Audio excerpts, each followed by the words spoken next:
اعوذ باللہ من الشیطان الرجیم بسم اللہ الرحمن الرحیم رب اشرح لی صدری ویسر لی امری واحلل عقدۃ من لسانی یفقہوا قولی رب یسر ولا تعسر وتمم بالخیر آمین یا رب العالمین۔ لسان القرآن کورس 2022 کے لیکچر نمبر 9 میں آپ کو خوش آمدید کہتا ہوں۔ جیسا کہ آپ کے علم میں ہے کہ لیکچر نمبر 9 میں ہم نے عربی زبان میں استعمال ہونے والا پہلا جملہ اسمیہ جو ہے وہ بنانا سیکھا تھا۔ جملے سے پہلے ہمارے سامنے جو بات آئی وہ یہ تھی کہ کوئی بھی لفظ خواہ وہ اسم ہو، فعل ہو یا حرف ہو، جب تنہا جملے سے ہٹ کر استعمال ہو رہا ہو تو عربی گرامر کی اصطلاح میں اس لفظ کو مفرد کہتے ہیں۔ اور ابھی چونکہ ہم نے صرف اسم ہی پڑھا ہے، لہٰذا ہم یوں کہہ سکتے ہیں کہ ہم نے جو بھی اسم پڑھا ہے، چاہے وہ واحد ہو، چاہے مثنیٰ ہو، چاہے جمع ہو، چاہے مذکر ہو، چاہے مؤنث ہو، چاہے معرفہ ہو، چاہے نکرہ ہو، چاہے اعراب کے اعتبار سے مرفوع ہو، منصوب ہو یا مجرور ہو، اس کو ہم مفرد ہی کہیں گے اگر وہ جملے میں استعمال نہیں ہو رہا۔ لہٰذا کتاب مفرد ہے، کتابانی یہ بھی مفرد ہے، اگرچہ اس کے معنی 2 کتابیں ہیں لیکن ہم اس کو مفرد کہیں گے کیونکہ یہ لفظ ایک ہے۔ اس طرح کتب یہ لفظ بھی مفرد کہلائے گا۔ پھر دوسری بات ہمارے سامنے یہ آئی کہ جب مفرد سے ملتا ہے تو پھر مرکب بن جاتا ہے، اور مرکب جو ہے عربی گرامر میں 2 طرح کا ہوتا ہے، یا تو وہ مرکب ناقص ہوتا ہے یا پھر مرکب تام ہوتا ہے۔ مرکب ناقص کم از کم 2 الفاظ کے ایسے مجموعے کو کہا جاتا ہے کہ جن کے ملنے سے بات پوری نہ ہو، اور مرکب تام کم از کم 2 الفاظ کے ایسے مجموعے کو کہا جاتا ہے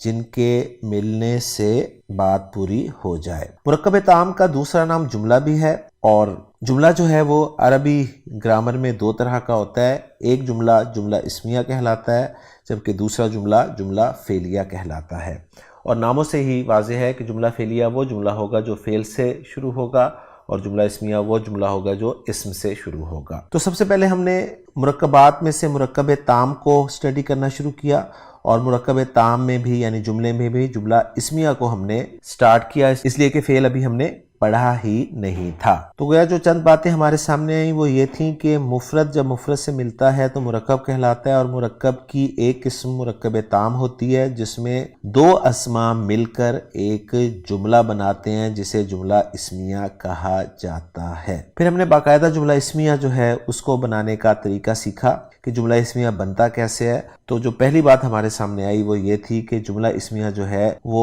2 حصوں پر مشتمل ہوتا ہے۔ پہلا حصہ جو ہے جملہ اسمیہ کا اس کو مبتدا کہتے ہیں، اور یہ وہ اسم ہوتا ہے جس سے جملہ اسمیہ کی ابتدا ہو رہی ہو، گویا ابتدا سے مبتدا کا لفظ بنتا ہے۔ انگریزی میں مبتدا کے لیے سبجیکٹ کا لفظ استعمال کیا جاتا ہے، اور دوسرا پارٹ جملہ اسمیہ کا وہ بھی اسم ہوتا ہے تو وہ خبر کہلاتا ہے، اور خبر اس اسم کو کہا جاتا ہے یا اس حصے کو کہا جاتا ہے جملہ اسمیہ کے جو مبتدا کے بارے میں بیان کیا جا رہا ہوتا ہے، اور خبر کو انگریزی میں پریڈیکیٹ کے طور پر سمجھا جا سکتا ہے۔ گویا اردو میں اور عربی میں جملہ اسمیہ کے 2 پارٹس کیے جائیں گے، ایک مبتدا ہوگا دوسرا خبر، اور انگریزی میں جملہ اسمیہ جس کو ہم نومینل سینٹینس بھی کہہ سکتے ہیں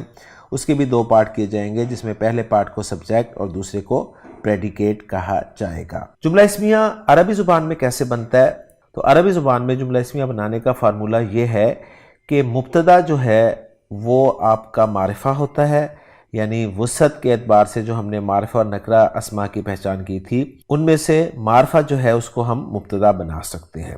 گویا مبتدا معرفہ ہوتا ہے، اور خبر کی جگہ پر جو اسم آ رہا ہوتا ہے اس کو نکرہ رکھا جاتا ہے۔ تو گویا معرفہ اور نکرہ کمبینیشن جو ہے عربی زبان میں جملہ اسمیہ کا مفہوم دیتا ہے۔ لیکن صرف معرفہ اور نکرہ سے بات نہیں بنے گی، ساتھ اور بھی اس میں کچھ ایڈ کیا جائے گا۔ جو ایڈ کیا جائے گا وہ یہ ہے کہ دونوں جو ہیں وہ اعراب کے اعتبار سے مرفوع ہوں گے، یعنی مبتدا کو بھی مرفوع رکھا جائے گا، خبر کو بھی مرفوع رکھا جائے گا، اور تیسری اور آخری بات یہ کہ ان دونوں میں یعنی مبتدا اور خبر میں جنس اور عدد کے اعتبار سے مطابقت بھی ہوگی۔ مطابقت سے مراد یہ ہے کہ مبتدا اگر مذکر ہوگا تو خبر بھی مذکر آئے گی، مبتدا مؤنث ہوگا تو خبر بھی مؤنث آئے گی۔ یہ مطابقت ہوگی جنس میں، اور عدد میں مطابقت یہ ہوگی کہ اگر مبتدا واحد ہوگا تو خبر بھی واحد آئے گی، مبتدا مثنیٰ ہوگا تو خبر بھی مثنیٰ آئے گی، مبتدا جمع ہوگا تو خبر بھی جمع آئے گی۔ تو یہ تین باتیں اگر اچھی طرح سمجھ لی جائیں، پہلی یہ کہ مبتدا معرفہ خبر نکرہ، نمبر 2 دونوں مرفوع، نمبر 3 جنس اور عدد کے اعتبار سے دونوں میں مطابقت، تو آپ دو اسماء کو ان شرائط پر پورا اتار کر کوئی بھی جملہ اسمیہ بنا سکتے ہیں۔ تو ان تمام باتوں کو ذہن میں رکھتے ہوئے ہم نے پہلا عربی کا جملہ جو بنایا وہ تھا زید صالح۔ اس میں یہ بتایا گیا کہ زید کا لفظ جو ہے یہ معرفہ ہے، لہٰذا اس میں مبتدا بننے کی صلاحیت ہے، اس کو مرفوع رکھیں گے تو یہ زید بن جائے گا، جبکہ صالح جو ہے یہ نکرہ اسم ہے اور اس میں خبر بننے کی صلاحیت موجود ہے، اس کو مرفوع رکھیں گے صالح کے طور پہ تو یہ خبر بن جائے گا، اور زید و صالح دونوں مذکر ہیں اور زید و صالح دونوں واحد ہیں، لہٰذا ان دونوں کے ملانے سے ہمارا پہلا جملہ اسمیہ جو تھا وہ مکمل ہوا، زید صالح۔ اور ترجمہ کرنے کا طریقہ یہ بتایا گیا کہ اسی ترتیب سے، یعنی زید کا پہلے ترجمہ کیا جائے گا، صالح کا بعد میں، اور پھر ہے جو ہے اپنی طرف سے ایڈ کر دیا جائے گا، کیونکہ عربی زبان میں ہے کے لیے جملہ اسمیہ میں کوئی لفظ نہیں ہوتا۔ تو زید صالح کا ترجمہ بن جائے گا زید نیک ہے۔ اسی طرح پھر اور بہت سارے جملے جو ہیں وہ پریکٹس کروائے گئے، جس طرح ہم کتاب میں دیکھ رہے ہیں کہ حامد سچا ہے، حامد صادق، اور محمود استاد ہے، محمود معلم۔ اب ہم کتاب میں دی گئی جو مشق ہے جملہ اسمیہ کی پریکٹس کے لیے دی گئی، اس کو حل کرنے کی کوشش کرتے ہیں۔ اس میں سوال یہ دیا جا رہا ہے کہ درج ذیل جملوں کا عربی میں ترجمہ کریں۔ تو پہلا جملہ ہے جی ہاشم ایک ڈاکٹر ہے، تو ہاشم ظاہر بات ہے نام ہے، علم ہے، لہٰذا مبتدا بننے کی صلاحیت رکھتا ہے، اس کو ہم مرفوع فارم میں رکھیں گے تو بن جائے گا جی یہ ہاشمن، اور ڈاکٹر کے لیے دکتور کا لفظ بھی استعمال ہوتا ہے اور طبیب کا لفظ بھی استعمال ہوتا ہے، تو طبیب کو ہم مرفوع رکھ کر جملہ مکمل کر لیں گے، ہاشمن طبیبن یا ہاشمن دکتورن۔ یہاں پر ایک اور بات ذہن میں جو ہے وہ رکھ لی جائے کہ مبتدا جو کہ معرفہ ہوتا ہے اور معرفہ کی جو اقسام پڑھی گئی ہیں ان میں سے ایک ایک قسم کو مبتدا کی جگہ پر رکھ کر جملے مکمل کیے جائیں، اس لیے سب سے پہلے جو علم ہے معرفہ کی پہلی قسم، اس کو بطور مبتدا رکھ کر جملے پریکٹس کروائے جا رہے ہیں۔ دوسرا جملہ ہے عابد ایک انجینئر ہے، تو عابدن، اور انجینئر کے لیے مہندس کا لفظ استعمال ہوتا ہے تو یہ بن جائے گا مہندسن، عابدن مہندسن۔ ناصر ایک طالب علم ہے، ناصر طالب۔ مجاہد محنتی ہے، مجاہد مجتہد۔ خالد لمبا ہے، خالد طویل۔ زاہد چھوٹے قد والا ہے، زاہد قصیر۔ منصور خوبصورت ہے، منصور جمیل۔ شاہد کھڑا ہوا ہے، شاہد قائم۔ مظہر بیٹھا ہوا ہے، مظہر جالس۔ اور ساجد بیمار ہے، ساجد مریض۔ تو جو کتاب میں مشق دی گئی تھی اس کو ہم نے الحمدللہ سولو کر لیا اور تمام جملے ہمارے سامنے آ گئے۔ اس کے بعد ایک اور اہم بات جو بتائی گئی وہ یہ تھی کہ عربی زبان میں استعمال ہونے والے کچھ اسماء ایسے ہوتے ہیں جو ڈبل حرکت قبول نہیں کرتے۔ جیسا کہ ہم نے پڑھا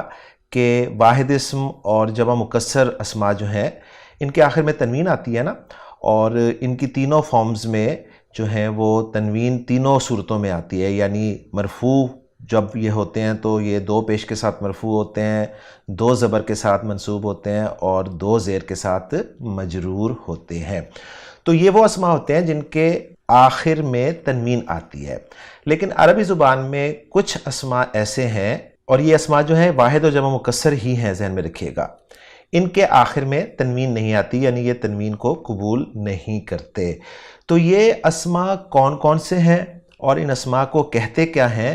تو اس حوالے سے یہ جو 2 سوال پیدا ہوئے ان کے جوابات دیے گئے۔ پہلے سوال کا جواب یہ دیا گیا کہ یہ اسماء جو اپنے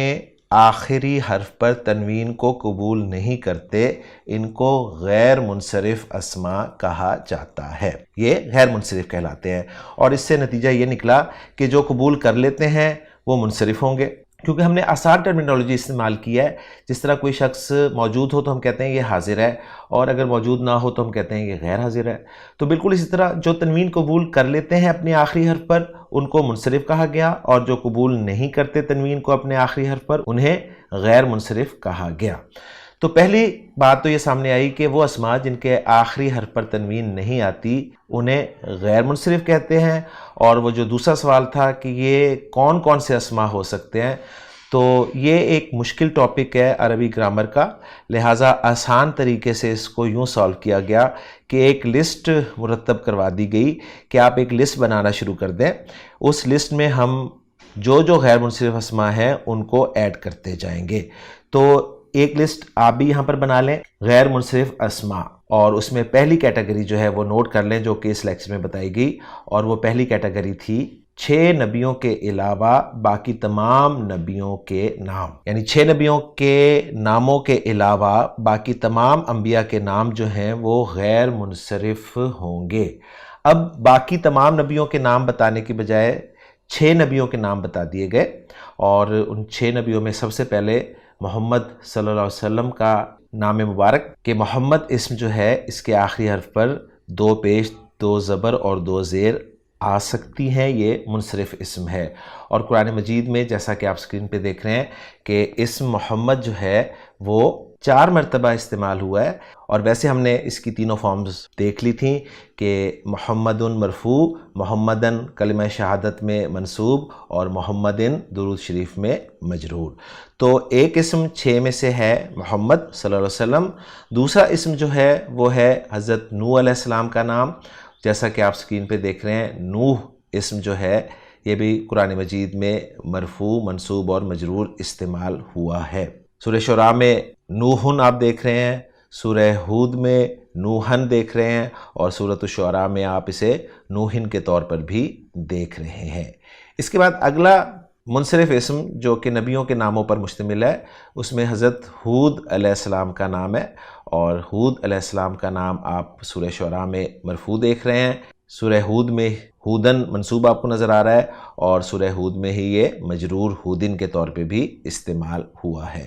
اس کے بعد حضرت لوط علیہ السلام کا نام جو ہے وہ آپ کے سامنے آ رہا ہے، سورہ شعراء میں لوطن کے طور پہ مرفوع دیکھ رہے ہیں، سورہ صافات میں لوطن کے طور پہ منصوب، اور سورہ حجر میں لوطن کے طور پر مجرور۔ پھر حضرت صالح علیہ السلام کا نام آپ سکرین پہ دیکھ رہے ہیں، سورہ شعراء میں صالحن کے طور پہ مرفوع، سورہ نمل میں صالحن کے طور پہ منصوب، اور سورہ ہود میں صالحن کے طور پر مجرور۔ اور چھٹا اور آخری نام شعیب علیہ السلام کا، اور یہ قرآن مجید میں صرف 2 فارمز میں ہی استعمال ہوا ہے، مرفوع فارم میں استعمال ہوا ہے سورہ شعراء میں شعیبن کے طور پہ آپ سکرین پہ دیکھ رہے ہیں، اور منصوب فارم میں شعیبن استعمال ہوا ہے سورۃ الاعراف میں۔ تو الحمدللہ ان 6 کے 6 ناموں کو ہم نے قرآن مجید میں تنوین کے طور پہ دیکھا، اور ان 6 ناموں کے علاوہ جتنے بھی نبیوں کے نام ہیں وہ سب کے سب غیر منصرف ہیں۔ اور غیر منصرف اسماء کے حوالے سے جو بات آپ نے نوٹ کرنی ہے وہ یہ ہے کہ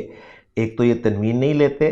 ان کے آخری حرف پہ تنوین نہیں آتی، اور دوسری بات یہاں پر ہی آپ نوٹ کر لیجئے وہ یہ ہے کہ مجرور فارم میں یہ زیر بھی نہیں ہوتے، یعنی ان پر مجرور فارم میں زیر بھی نہیں آتی۔ اب یہ تنوین کے بغیر استعمال ہوتے ہیں، اور قرآن مجید میں ہم انہیں دیکھیں گے تنوین کے بغیر استعمال ہوتے ہوئے۔ تو آپ دیکھیں سکرین پہ آپ کو جیسا کہ نظر آ رہا ہے، سورۃ البقرہ کی 2 آیات میں نے آپ کے سامنے رکھی ہوئی ہیں، آیت نمبر 132 اور آیت نمبر 133۔ تو اس میں ابراہیم دیکھیں آپ کو سنگل حرکت کے ساتھ ہی نظر آ رہا ہے، ابراہیمو۔ اسی طرح یعقوب آپ کو سنگل حرکت کے ساتھ ہی نظر آ رہا ہے آخری حرف پر، یعقوبو۔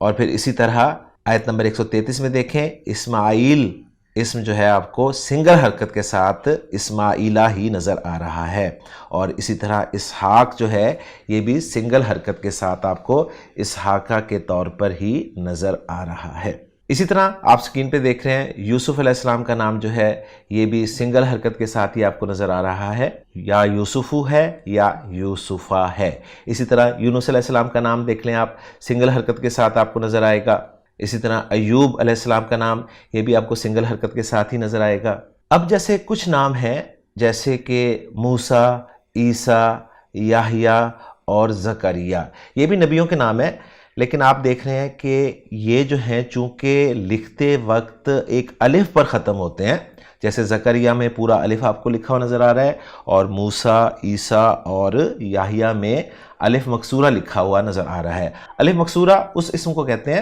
جو کہ خود بھی چھوٹا ہوتا ہے، یعنی الف چھوٹا ہوتا ہے اور اس کے بعد ایک یا جو ہے وہ لکھی ہوئی ہوتی ہے، جیسے کہ آپ کو یحییٰ میں، موسیٰ میں اور عیسیٰ میں یہ نظر آ رہی ہے۔ تو وہ اسماء جن کے آخر میں الف آ جائے، یعنی لمبا الف آ جائے یا الف مکسورہ آ جائے، وہ اسما مرفوع، منصوب اور مجرور تینوں فارمز میں ایک جیسے ہی لکھے جاتے ہیں، پڑھے بھی ایک جیسے ہی جاتے ہیں اور لکھے بھی ایک جیسے ہی جاتے ہیں، اگرچہ یہ بھی غیر منصرف ہی کنسیڈر کیے جائیں گے، یہ ذہن میں رکھیے گا، کیونکہ ہم نے رول پڑھ لیا ہے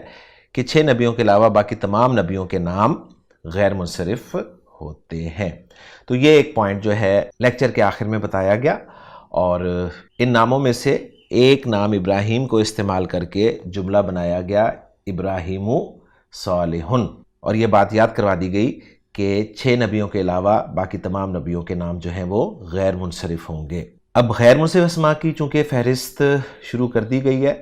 تو اس لیکچر میں تو صرف ایک ہی کیٹیگری آئی، انشاءاللہ تعالی اگلے لیکچر میں مزید کیٹیگریز آئیں گی، تو اس وقت ہم اس لسٹ کو انشاءاللہ کنٹینیو کریں گے۔ تو الحمدللہ جی ہمارا پہلا جملہ اسمیہ جو ہے وہ اس لیکچر میں مکمل ہو گیا۔ یہ یاد رکھتے ہوئے کہ جملہ اسمیہ جو ہے یہ 2 پارٹس پر مشتمل ہوتا ہے، مبتدا اور خبر۔ مبتدا معرفہ ہوتا ہے، خبر نکرہ ہوتی ہے، دونوں مرفوع ہوتے ہیں اور جنس اور عدد کے اعتبار سے دونوں میں مطابقت ہوتی ہے۔ امید کرتا ہوں کہ کانسیپٹس آپ کو کلیئر ہو رہے ہیں۔ انشاءاللہ تعالی اگلے لیکچر میں آپ سے ملاقات ہوگی۔ سبحانک اللہم و بحمدک، اشہد ان لا الہ الا انت، استغفرک و اتوب الیک۔